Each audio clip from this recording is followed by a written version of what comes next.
When we think of the Salvation Army, the first thing that comes to mind is the bell and the bucket. But the Salvation Army is much deeper and richer than the bucket. A lot of things that no one sees that we do is behind our retail store. We are known for a thrift store, but what happens in our donation center is all of the things that have to happen to make our store look like it does, and that is sorting, pricing, tagging, all of the donations that our community so generously gives to us. Elise, if someone were to volunteer for the Salvation Army, what would that look like? What role would they take? What do you have available for someone to come in and give their time to help out? We have so many different opportunities, so it's just not in our thrift store or here in our sorting area, which is always need extra hands here. But we also can use administrative support to answer our phones and give out resource information for clients that come into our office. We also have a commercial kitchen that we are just getting ready to start doing community feedings. We are going to need volunteers to help prepare that food and serve that food to the community. Anybody we can use, anybody that has time to give to us, and we will find a spot. It's not just about ringing a bell. It is not just about ringing the bell. We need volunteers year round. So this is the time we're known for, but we need you in July too.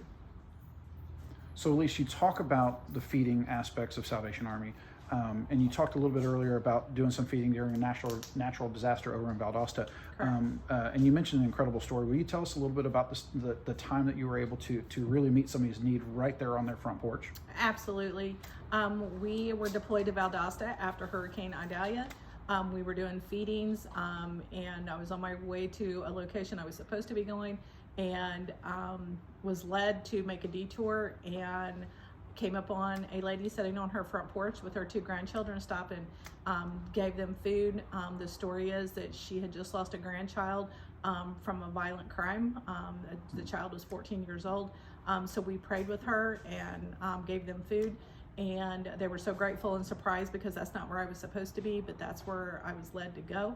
A couple months later, I had to be back in Valdosta, and I remembered where they lived, circled back around, just checked on them, see if there was anything I could do, and gave them resources for the Angel Tree program in Valdosta so they could get their children Christmas. That's exciting. That's great. We've learned today that one of your missions is breaking intergenerational poverty. What does that look like, and what's next for the Salvation Army? One of our main programs that we have as the Salvation Army is the Pathway of Hope program, and that is a case managed program by a case manager here at the Salvation Army.